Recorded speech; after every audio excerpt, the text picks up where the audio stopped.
Hello and good evening, everyone. Good morning, good afternoon, good evening, wherever you're tuning in from. If you can hear me, please go ahead and drop a message in the chat so that I know you can hear me. While we're on that, please go ahead and also drop messages on in the chat room so that others know that we are live and they can join this call as well. Okay, hi Florence, good to have you on the call. So guys, please remind the others, let them join the call, and then the class can kick off shortly. So with no further ado, let's go straight to having this class started.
So, hello everyone, welcome to tonight's class. This should be good morning, good afternoon, good evening, wherever you're watching from. Today's class, we're talking on the business of design, but then we're talking more on design presentation. We already have Andrews on the call. He's a product designer at Logisil Limited and is based in Greater Accra, Ghana. So, thank you, Andrew, for coming on the call. Thank you for tonight's session. Sure. So, Thank you very much Andrew. for having me. Yeah. All right. So the class is all yours, so you can go ahead and teach. If there are any questions, I'll draw your attention to it. Okay, sure. Thank you very much. Okay. All right. And so, guys, I'm Ange, Maka said, and it's great having you guys live on this call. So, yeah, today I'm going to be presenting on the business of design and then design presentation. Okay, so then initially I had wanted to wait a little bit for quite a lot of people to join, but I think we can get started with what we have now. Yeah. So, um, so yeah, when we say the business of design, my screen is sharing. So, okay. Yeah. So then, whenever the business of design is mentioned, right, or then whenever business is mentioned in the design field, we always get curious, right, and then we would always want to know why it matters. Why does business why should business have anything okay to do with design in any way? Why does it matter? Okay. So then one thing I think we should all come to grounds with, okay, is that businesses all over the world exist to serve customers. Like basically that is like the bottom line of why businesses are established. And then why these businesses are established is in hopes to offer value, okay, to customers in order to generate long term profits. Okay. And then one key thing that designers are responsible for, okay, in businesses is that design, the whole concept of design, sits at a junction where customer needs and business objectives meet to produce the goods that customers will ultimately pay for. Okay, so it's like you can think of it this way, that, more like a balanced scale, right? And then designers are in between, and then on one side there are customer needs, and then on one side there are business goals. So I'm going to be demonstrating more on this as I proceed. So over here, you can see clearly that business is one responsibility, okay, which has been handed um, design needs meet business objectives. Okay, so then the overlap of needs and objectives at the junction necessitates careful consideration towards two dependent yet distinct entities with different needs. Okay, so then this makes designing products a very high stakes responsibility, as it gives designers the capacity to help or else negatively affect the customers and then the business too. So what I have here, when someone reads the initial slide, it can be kind of daunting. As in, designers will now begin to think, okay, such a huge responsibility has been heaped on our heads, and then how are we even going to go about balancing customer needs and ensuring that it meets business goals? And then at the end of the day, the company is going to make a lot of profit. So, as daunting as it may sound, to some extent, it is equally invigorating. That means it poses a lot of opportunities for designers to take advantage of. So in this case, when designers are able to ensure that their designs meet the needs of customers, it becomes a massive force multiplier of positive impact on the bottom line. Okay. So then in this diagram, this very simple diagram that I cooked up, you can see there's a scale, right? A balance scale. And then on one side of this scale, there are customers. Okay, so I want you to spend some time to critically analyze what is going on here. So on one side, there are customers. On the right side, there are stakeholders. And then in between lies the designer. That's probably you and I. That's why you are probably here watching the video. So you, the designer, are in between. And then you have to ensure that all your design decisions, all the products you design, all the uh, yes, all your design decisions that you make are supposed to ensure that customers are happy or satisfied, and then the investment business stakeholders make are worthwhile. So as designers, you don't go about probably in a way ensuring that customers are happy, because the business are investing so much that they tend to run at a loss. So for designers, that was why I mentioned earlier that the responsibility that has been heaved on us is so huge, because we have to find an equilibrium, an equilibrium whereby customer needs and business objectives are balanced. Okay. So then for this diagram as well, I'm going to be quickly throwing more light as to what money in means and money out also means. Okay. So with money in, right? Money in is simply, just think about it this way. Money in simply refers to money that is coming in from our customers. So even if you don't get anything out of this presentation, just understand that money in is money that comes from our customers, okay? And then satisfied customers who love to use our products, who download our products from the App Store or Play Store. And then money out simply refers to money that is being invested or pushed into by our stakeholders, our CEOs, our bosses, or whoever is investing money into our product. And then we the designers in between. Okay. So then once again, your role as a designer is to ensure that one side of this scale is not weighing the other. It has to be balanced to the extent that the product you are designing has to ensure that money from customers or our subscribers are coming in or are increasing as the day goes by. And then the money out or the money being pushed into the products from our investors are being minimalized.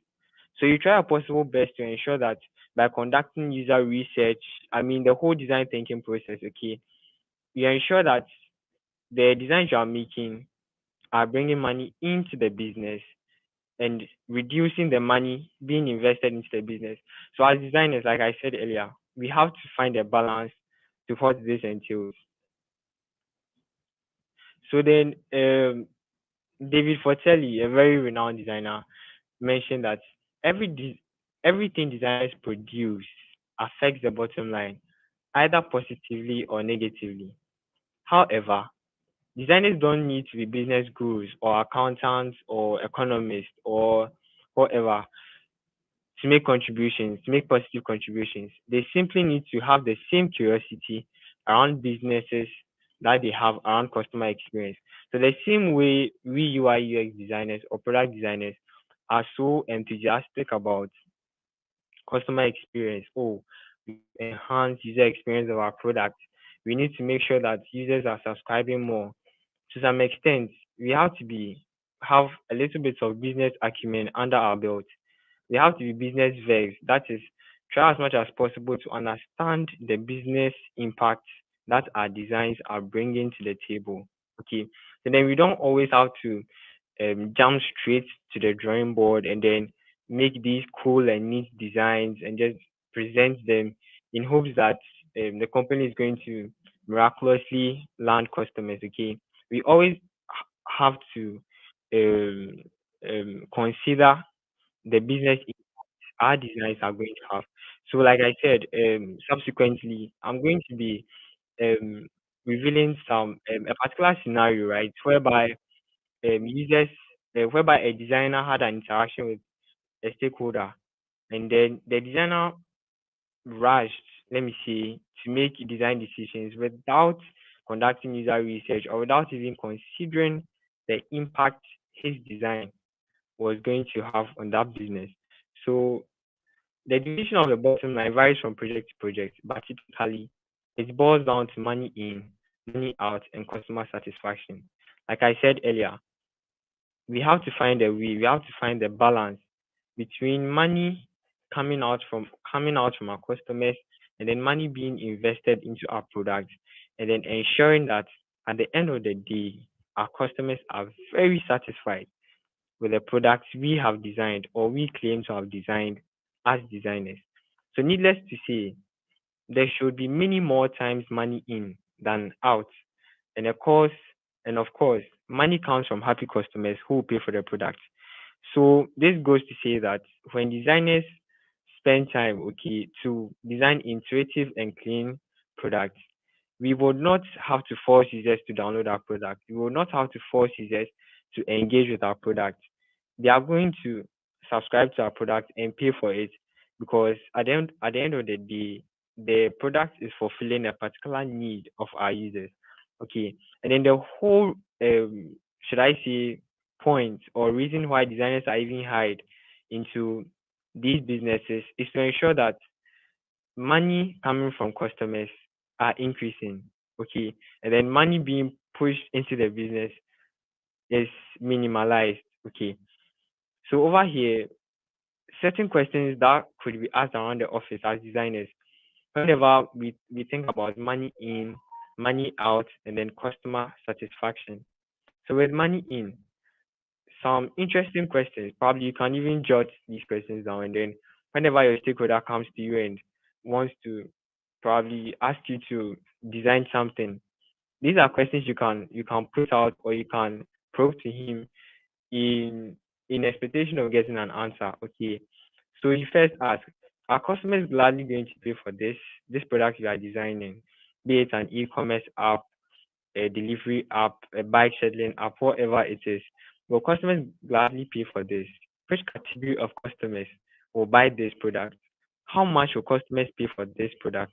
And how often are customers likely to buy this? These are questions that are likely to spark up conversations between you and your CEO or your product manager or your or any stakeholders in the office. As money out, which refers to money being invested, okay, into the product. What will it cost upfront to do this? So maybe your CEO might quote a figure like, "Oh, it's going to take us probably $50,000 to successfully complete this project." What will it cost to run this product over a long term? What additional costs are going to be incurred due to this? Will the income generated from this justify the cost? That means that if your investors or your stakeholders are investing close to $20,000, they expect that at the end of the day, they are going to get higher returns on investment. That means the money customers are supposed to be bringing in, which in this case refers to money in, has to be significant because you don't expect stakeholders to invest an amount of money, and then at the end of the day, they don't get a very good return on their investment. So what is most important, right, as designers, is to figure ways to increase the money in, decrease the money out, and then keep our customers super happy. And with this, I know it may probably sound super impossible because you can't, I mean, the happiness of your customers are not entirely in your hands. And with this perspective, I mean, having this mentality as a designer, that is, if I'm given a task to design a product, right? The goal I should have in mind is that this I'm doing is going to create value for the user, which in turn is going to bring more users to our platform, thereby increasing the money the business is gaining and decreasing the money being input by our stakeholders whilst keeping our customers super happy, right?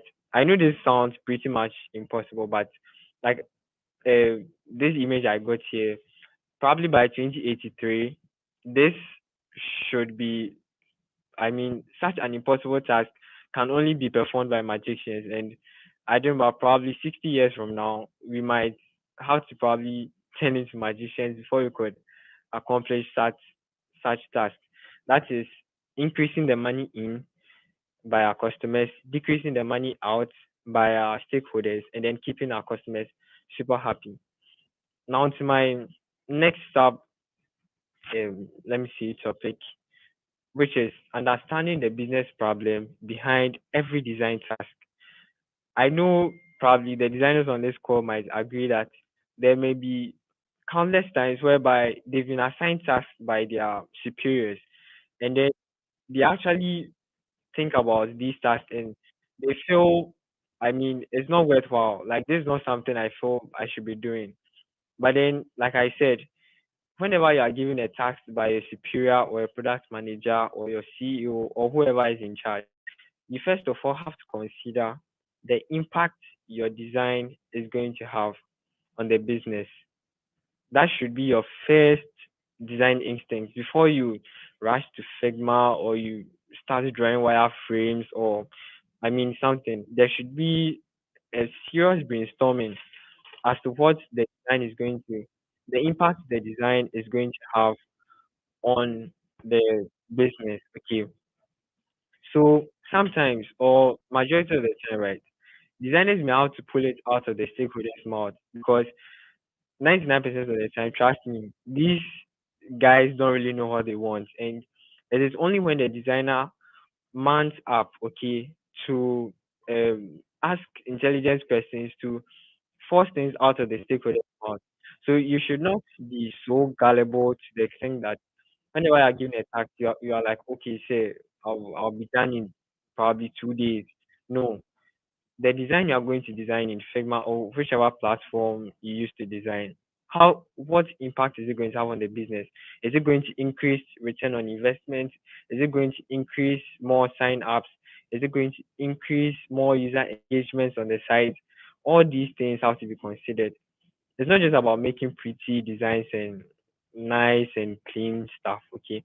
So whatever the case may be, designers owe it to themselves to uncover the bottom line by asking good, intelligent questions around what matters most, which is at the end of the day, keeping our customers happy whilst ensuring that it meets the business goals.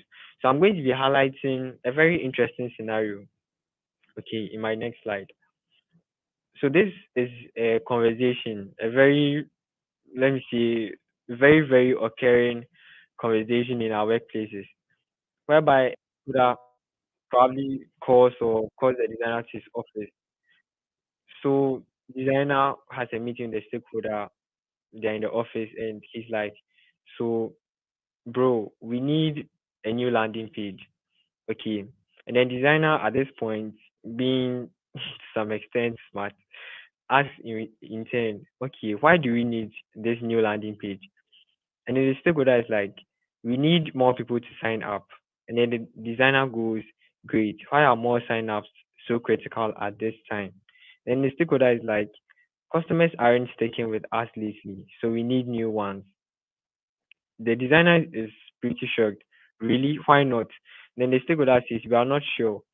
Maybe, underlining maybe, which is a very dangerous and deadly mistake to make, that maybe our site could look more modern. He is basing his, let me say, assertion on some intuitive drive he had. Probably he woke up and he was like, see, let's just change our website. He does not have any factual basis on why the website has to be changed and what impact it is going to have on the business. So then the designer also goes like, how many customers are we losing and how is that affecting us? Then the stakeholder goes, almost half of our customers leave after a couple of days from signing up. At this rate, we are not sustainable. So I'm going to probably urge you guys to spend less than a minute to critically analyze this scenario, okay? Because what is going to unfold in the subsequent slides will be quite interesting with regards to finding the bottom line or the real problem behind why the company needs a landing page. You can spend about less than a minute, 45 seconds or 43 seconds, to critically analyze the conversation between the designer and the stakeholder.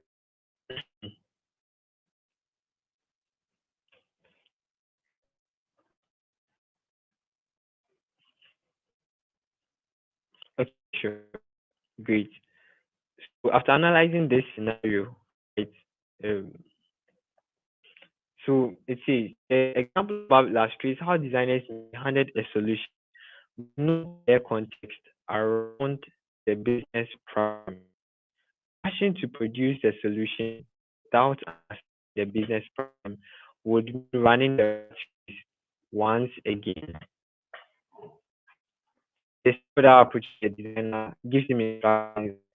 The designer breaks the ball, refuses to ask more probing questions, goes straight to his design tool and makes the design. Not knowing he could he could cause the downfall of the company by designing something which users were not interested, by forcing users to even abandon the product. So the most interesting part about that scenario was, in the example, the business has a very serious problem in retaining customers. The way this affects the bottom line is that the business is spending money to acquire customers, but after acquiring them, they do not stick with the product. So the acquisition costs are being recovered and additional costs must be incurred to survive. So in this scenario, the main problem with what the stakeholder wants the designer to do is that, fine, we actually have quite a number of users signing up to our platform. Okay, we have probably, let's say we have 50 users who have signed up to our platform. The problem over here is not the signing up, but rather the retaining of customers. So instead of jumping straight to design a solution to the problem, a very much more intelligent way, okay, which would be spelled out here, is that the designer may have designed a very fancy landing page, probably with some cool illustrations and interactions and animations, even with 3D animations or something. However, the problem doesn't appear to be around acquiring customers. The company is very okay with acquiring customers because users are actually signing up to the platform. But the main problem is that the users are not being retained.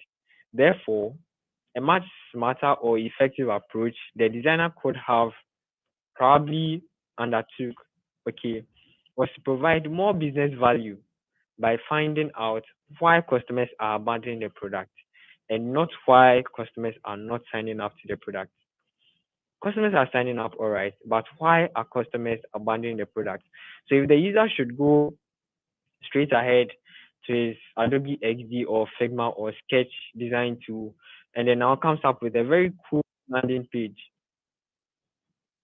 the problem has has not been solved in any way. In fact, he has barely scratched the surface because that was not the main problem, and he did not take much time to understand the problem. Okay, then the major problem is that customers are abandoning a product to some extent. Yes, they successfully complete the sign up process, but they abandon the product after some time. So by finding out why customers are buying the product in the first place, so that something may be done to fix that. So adopting this approach, one, would help increase or improve customer satisfaction as the core problem would be addressed. Two, or secondly, it will cause an increase in revenue as customers will stay longer and spend more time on the product, or probably even recommend the product to their friends or to their peers. Okay. And thirdly, it is going to make the product more likely that future customers will stick and will be retained on the product. Okay, so if it's a website, if it's a mobile app, ensuring that you find the root cause why users are abandoning the product, why users are not being retained. Once this problem is fixed or secured, I mean, it serves as a future proof that likely customers or futuristic customers are going to be stuck on our platform. So I'm going to take a very short case study, like an example of how a very key role that design played. Okay. And then one company I came across was Airbnb. Now Airbnb happens to be a very fast growing company. I think it was established somewhere in the early 2010s, like probably a decade ago or something. And then in 2014, the company took a very bold step in redesigning their websites and mobile apps. And then surprisingly, okay, this new design simplified the whole point of the redesign was to simplify the booking process and then ensuring that it makes it easier for each users to find whatever they were looking for on the platform. With this, they had a design goal in mind, and definitely they had undergone some user research. Okay, so after redesigning their website and mobile apps, they realized that the Airbnb's rebranding efforts resulted in a whopping 30% increase in user engagement and then a 20% increase in bookings. That means at the end of the day, these guys found a very smart way of ensuring that money in has been increased, that is by the customers, and then the money out that was invested into the project was reduced. And then at the end of the day, customers were super happy with the product. So that is um, quite pretty um, much on business of design. So then I would move straight to my subtopic, which is design presentation. Okay. So when it comes to design presentation, there are a few key things to keep in mind. Firstly, it's very important to create a compelling narrative that takes an audience on a journey. So you need to explain why the design is important. I've bolded this here because it's very, very crucial. So then as designers, we need to explain why our designs are important, what problem it solves, and how it will improve the user experience. Okay, how it will improve the user experience. So there may be instances whereby we are giving design tasks, okay, because we are technically skilled or because we have a lot of experience under our belt, we actually go on to design intuitive products, like very cool and clean products with great user experiences and all, right? But at the end of the day, if you are not able to communicate your design or to present your design in a compelling manner to convince your stakeholders and I mean probably other teammates on the call, trust me, your design is going to be trash. And I'm pretty sure a lot of us have faced this this problem before, whereby you felt, oh, you spent hours and hours and hours making a design, making iterations, and you finally submitted it, and then it was trashed. Maybe, who knows, your design might have been the best approach or like the very best thing to go with.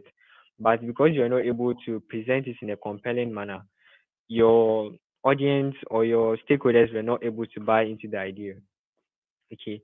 So then one thing we should also know or we should keep at the back of our minds is that Design is not just about creating pretty things. It's not just about creating pretty websites or cool interactions or cool animations or even making very nice illustrations.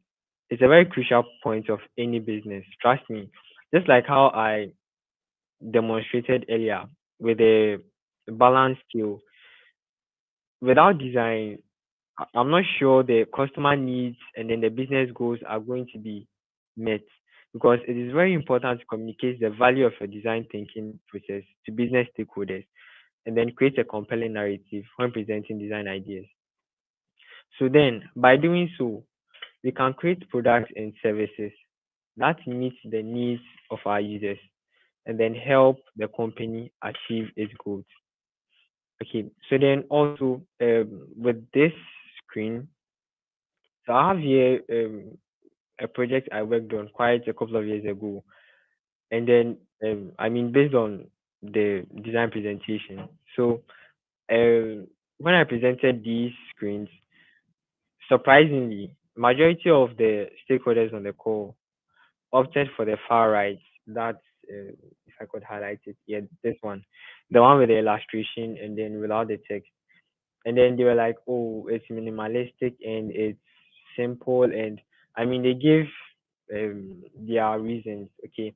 But then um I buttressed my point, saying that these two should be chosen. Why?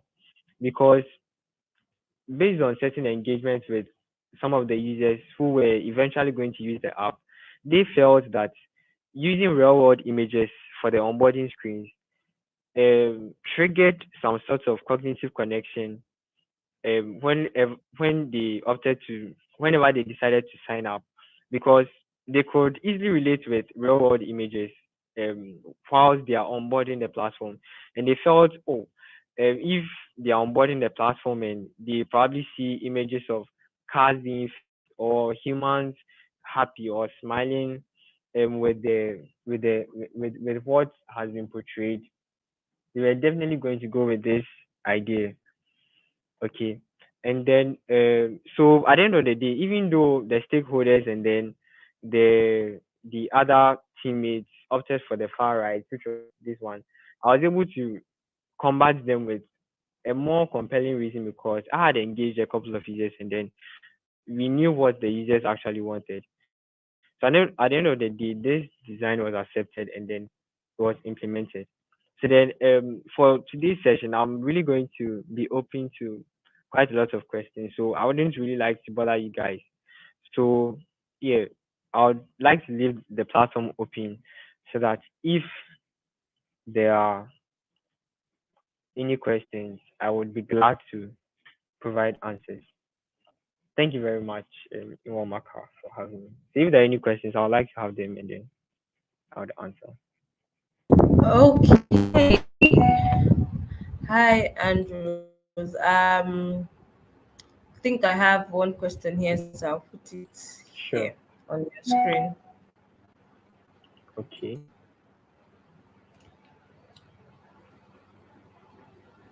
So I believe, can you see the question? It's on your screen. Okay. So it says, sounds like the CEO should be having that conversation with the company's business analyst and not the designer. Isn't retaining customers isn't retaining customers should supposed to be brainstormed by analysts? I don't know if I get his Emmanuel's question right, but it sounds like the CEO should be having that conversation with the company's business analyst and not the designer.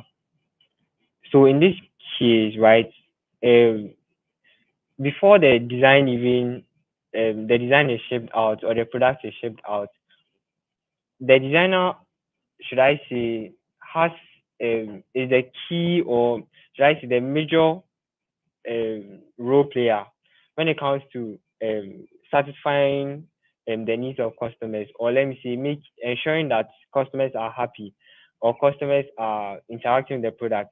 If the designer should come up with a very poorly designed product, it's going to churn away a lot of users, and users are not even going to download the platform in the first place. And with this, the CEO or the stakeholder has to have this conversation with the designer so that every product that is designed, right, has the the notion in mind that we are doing this design to ensure that money is being brought in, that is money in by the customers, and then the money being invested into the product is being minimalized. So I don't know if that answers my question, Emmanuel. If that answers your question, please can you give us some tips on ways we can present a design decision to our stakeholder to be considered and most likely implemented on? Okay, so most diary says the designer needs to implement all design processes to make a product that would keep making customers never leave or changes. Exactly. Yes. Yes. So with this, that was what I mentioned earlier, that it is actually the responsibility of the designer, or with designers, right? We have been handed this responsibility of ensuring that even though our stakeholders have got business objectives, our customers also at the end of the day want to be happy using the product or subscribing to the service of the product. And then you find a designer in between this balance scale who now has to make intuitive and clean designs which would make users happy as well as ensuring that the design meets business objectives. Yeah. So thank you, Mo's Diary. Yeah. So there's Jerry. Inwamaka, I think we can move to the next question. Yes, I Okay, just did. This is the next question here. okay. So Jerry Essen says, can you give us tips or ways we can present a design decision to our stakeholder to be considered and most likely implemented on?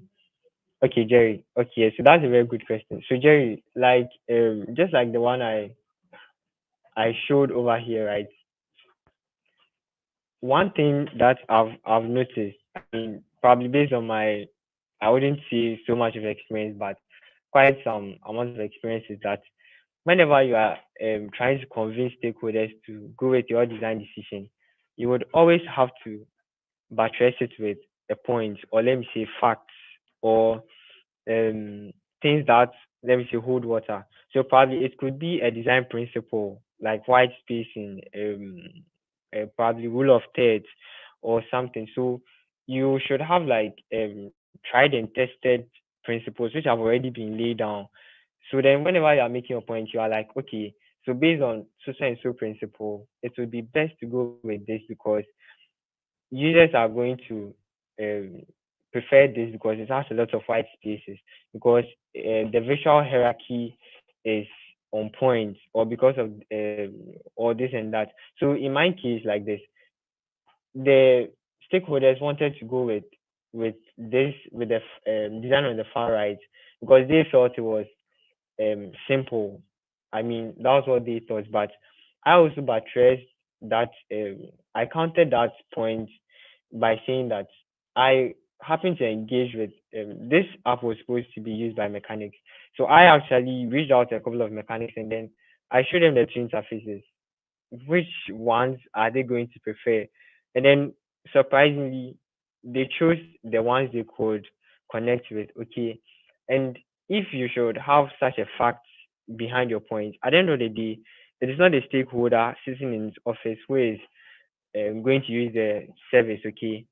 It is the people out there, the users, who are going to be using the service. So then I would advise you to probably try and find some facts, okay, to buttress your point.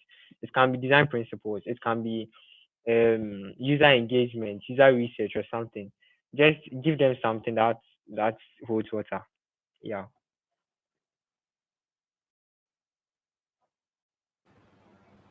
All right. Thank you so much, Andrew. There are no questions for now on the chat. So I would go ahead to say, guys, if you have any more questions, please go ahead and drop them in the chat session. Also, on your screen, I have Andrew's LinkedIn handle being displayed, so you can connect with him on LinkedIn as well. And also, I'll be dropping that link in the chat. So, guys, if So guys, go ahead and do that. Then meanwhile, you have about roughly a minute to drop your questions. So we're giving you a 2 minute interval. Go ahead and drop your questions. So thank you so much, Andrew, for coming on this session and for sharing your knowledge with us. Sure, you're welcome, Maka. Okay. So we're just giving we have 1 more minute to go. Sure. Let's just wait for any other questions before we can call it a night or morning or evening. I don't know what time it is.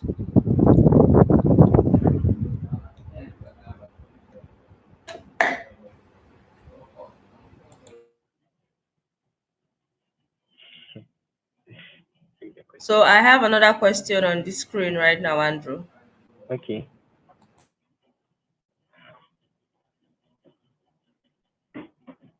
Okay, so Emmanuel says, in the real world, I think a product is enjoyed by the users based on the value of the service offered by the product compared to the UI of it. Okay, so Emmanuel, so I'm going to give you an instance, right, whereby Airbnb, right, was an already established company, okay, a very like brilliant startup which secured a very huge amount of funding, okay, and the value proposition then did not change because as at then their business model was a very groundbreaking one because initially before people could purchase properties or before people could get places to stay, they actually had to hustle, like go to a lot of paperwork and I mean go to a lot of stress. But then Airbnb proposed a model whereby now people have spaces in their rooms or outlets which they can actually rent, right? And then in return get money. So that was the value proposition and it was a groundbreaking one because now people with 5 bedroom houses felt that okay, now we can actually outlet 3 of our rooms in exchange for probably $20,000 a month. Okay, so people actually subscribe to that business model and they were making some I mean cool um, amounts of cash, I should say. But then over here, you could see that what caused a major, okay, a major groundbreaking or a major breakthrough for Airbnb was their efforts to redesign their website. Okay, the value proposition never changed, the business model never changed. It was still the same business model. They were still offering the same value. Rent your probably some rooms in your house, get an amount of money, same value proposition, same business model. But they went a step further because they realized that the booking processes of the booking processes on their website was very cumbersome. Probably it was too long or the steps were too many or something. So they took a very bold step to redesign their website and then their mobile app. And you can see with the figures and facts, it caused a 30% increase in user engagement. It also caused a 20% increase in their bookings. So yes, the value was still being proposed out there. The value never changed, but the UI or yes, the whole user experience and user interface of the website and the products change, which we can see clearly. But the figures, I mean, the figures speak for themselves. So yeah, so the value does not change, but trust me, investing in your UI and your user experience matters a lot more than you can imagine. Yeah. So I think the next question, in Wamaka,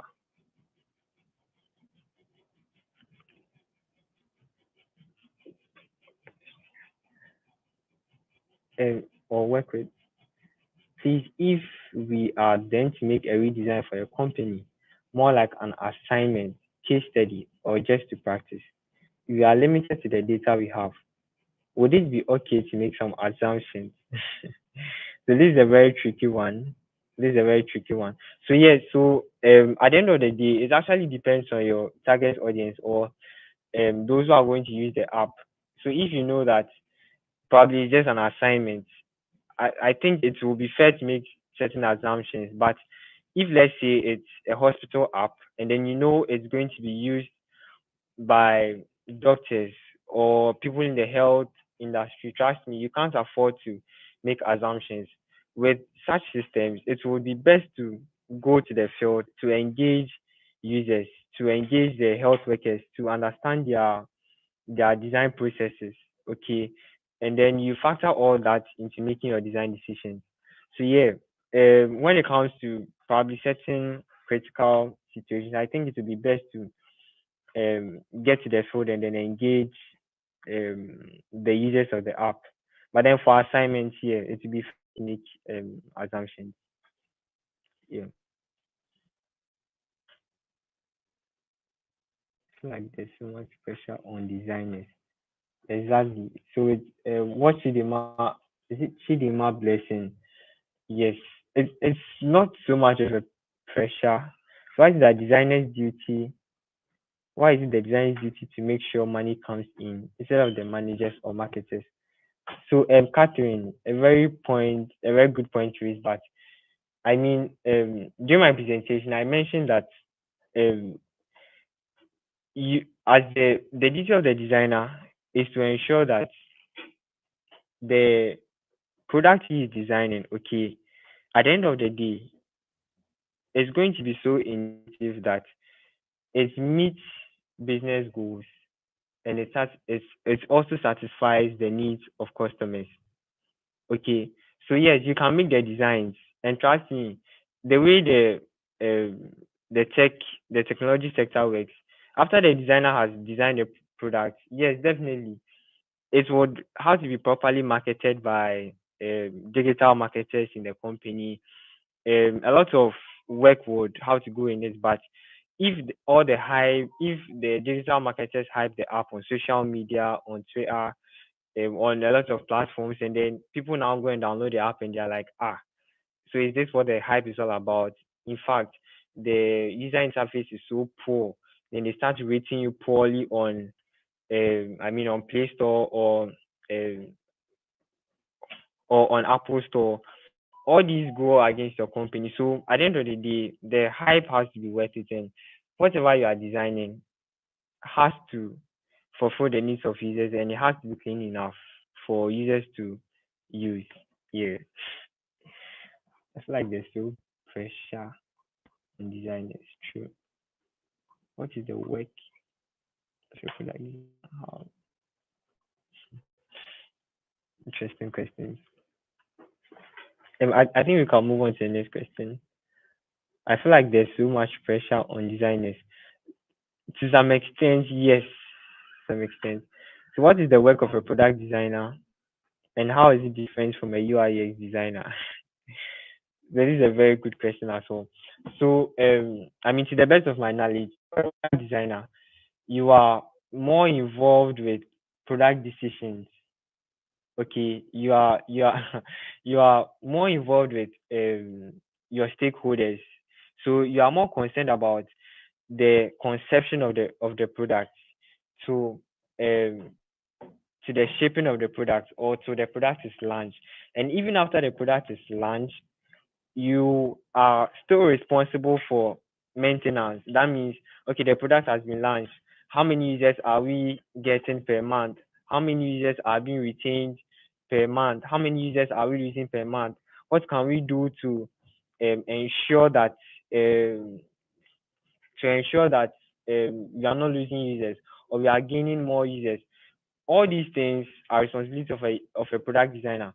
But then for UI UX designers, once again, to the best of my knowledge, I would say that they are not so much um, involved in the aftermath of um, the products being launched. So probably the UI UX designer, okay, he gets he most majority of the time, once again, to the best of my knowledge, UI UX designers are not even involved in the conception of the product because probably they just get the user requirements from system analysts and then they start designing and then they question whatever they want to question. But with the product designer, he is involved in major stakeholder meetings and even after the product has been launched, he's still involved to ensure that the product actually reaches like the desired outcome. Yeah, that would be my differentiation. Yeah. So the next question, Manuel says he has a lot of questions. So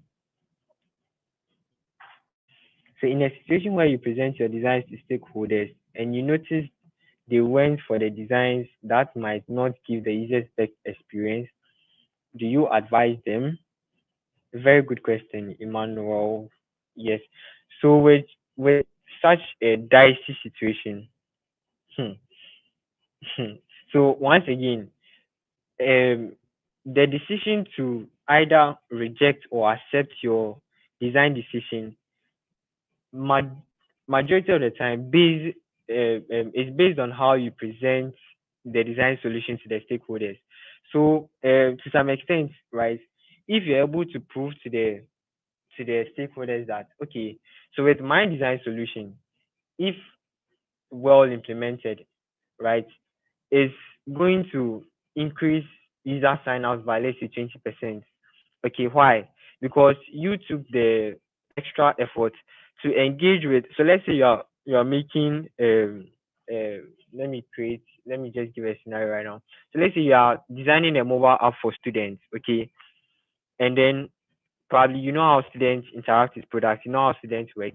You don't go to the let me say marketplace or you don't go to the hospital to go and engage or obtain user requirements. Okay, so you engage students who are around you either on campus, and then you get their their requirements, and after you get all these requirements, you go and make your design decisions. You make the app. After you are done with the design, you have to go back to these students. You probably make a prototype or something, then you give it to them to try and interact with the product. How intuitive was it? Was it easy to sign up? What problems did you face? Do you like the UI? So you probably have to conduct this with probably close to 5 to 10 of your mates, and then you get very relevant feedback. So once you are presenting this to your stakeholders, you can tell them that okay, so after you made the design or after you designed it in Figma, after you prototyped it, you actually took the extra step to engage the target audience, which are students, and then you sort out their should I say their opinions or yes or their take on what you have designed, and you have the stats or you have the responses to prove that they liked what you had done.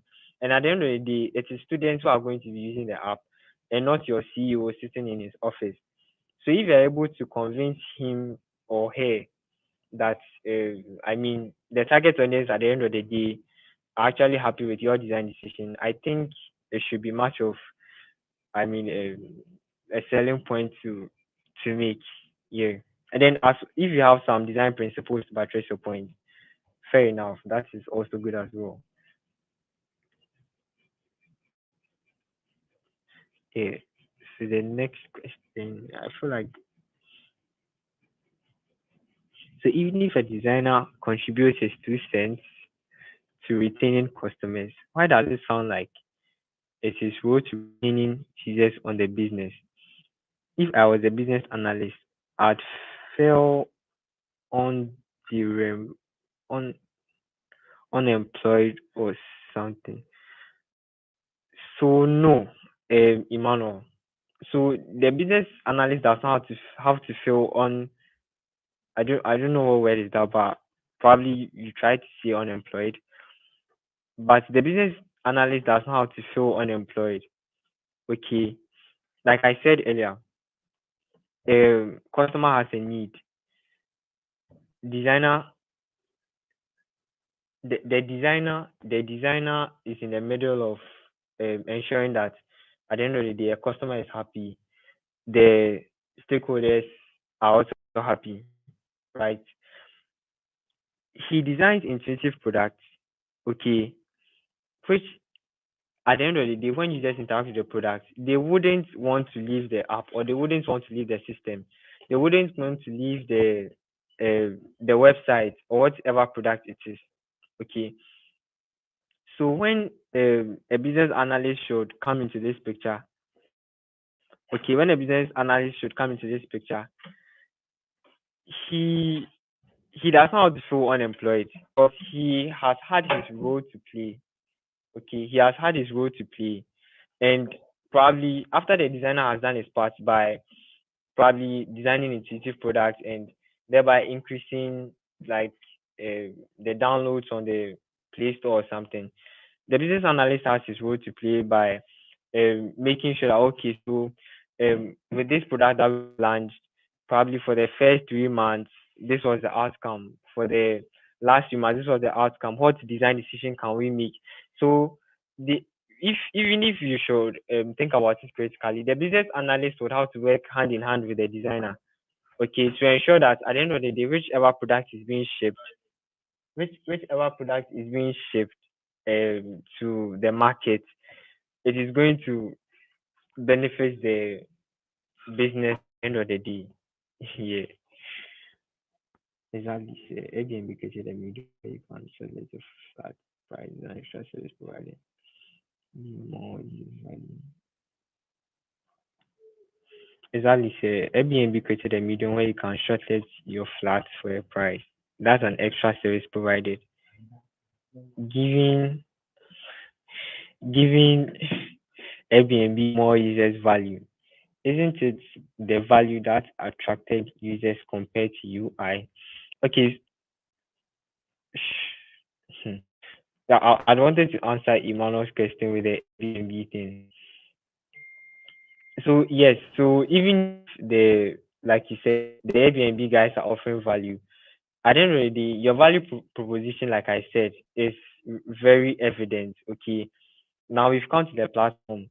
We know that with Airbnb, you are so good at giving us, let me see, rooms to sleep in, or like you are so good at providing us with available rooms in our vicinities where we can lodge.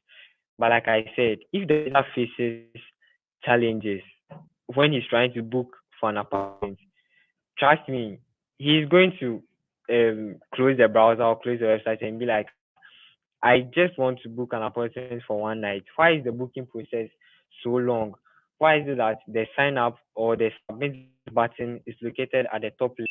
Because I know usually it's supposed to be right beneath probably the pricing button or something. So when your UI is misplaced, trust me, your value proposition might be clear, but whenever users try to access the value you are providing, they get changed away because your UI is very poor and your user experiences, I mean, I don't know, very poor. So trust me, your value proposition might be very solid. Yes, you do what you do best, but on your website, it's not reflecting what you claim like to be offering. That is, if you claim to offer so much value, then why don't you rather invest in building an intuitive UI or a user experience, and then we would actually use your website.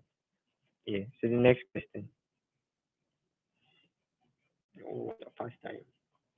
An example ringing in my head as I consider your questions at Mano is of a restaurant regardless of the analysis done by a business analyst. If the food and enticing, they won't sell. An example ringing in my head after considering your questions, Emmanuel, is of a restaurant regardless of the analysis done by a business analyst. If the food isn't enticing, they won't sell. Exactly. Exactly. So the business analyst can do all his hard work. He can draw very strategic plans as to when to probably launch the product, which month of the year is best for such a product. He can do all his research. But if after all the hype, people are like, okay, wow, we really like the hype going on. Now we go to the app store, we download your product, and then even your sign up process, we, we are not we are not seeing the head and tail of where it's it's going, and I mean that can be very frustrating for users. Okay, so yeah, you might attract customers, but trust me, your UI and your user experience game has to be spot on.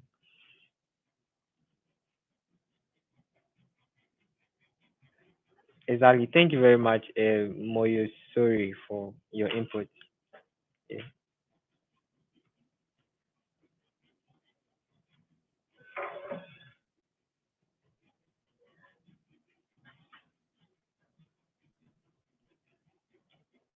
So they won't sell because the cook or UI didn't have a good job. So they won't sell because the cook or UI designer didn't do a good job. But if the users didn't have a problem with the site, they don't say at that point whose fault. So you see, that is why the whole point of this presentation was to emphasize on the role that UI designers or UI designers play.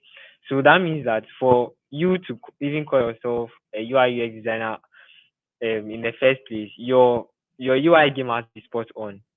Like you have to know what you're about and you have to know what you are doing. Because if, like I said, your UI game is poor, at the end of the day, users are going to turn away from your product. Users are not going to use your product.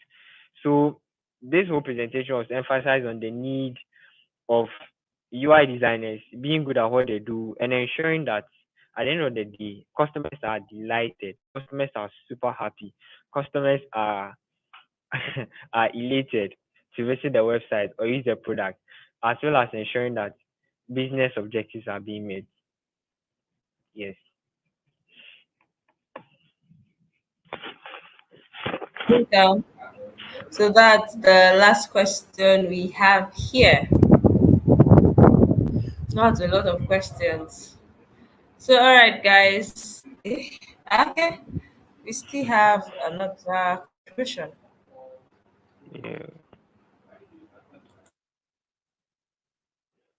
Still a designer.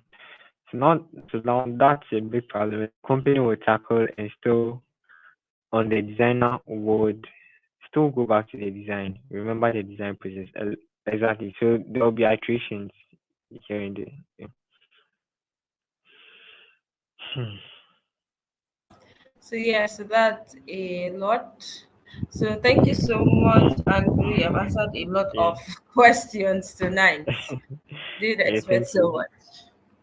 Thank you very much. You're welcome. All No right. problem. So thank you for your time here tonight. Thank you for being as honest and straightforward as possible and giving your possible answers.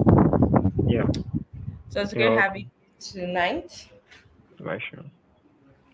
All right, guys. So I have Andrew's LinkedIn handle being displayed on the screen. So do go ahead and connect with him on LinkedIn. I also have his Andrew dropped in the chat, so you can scroll up and also connect with him on LinkedIn. So thank you so much, everyone, for being on this call. Remember, your Q&A session is for 9 p.m. tomorrow. Thank you once again, Andrew. You're welcome. Thank you very much for your time. Bye. Bye. Guys. Bye, Andrew. So bye, everyone. See you tomorrow.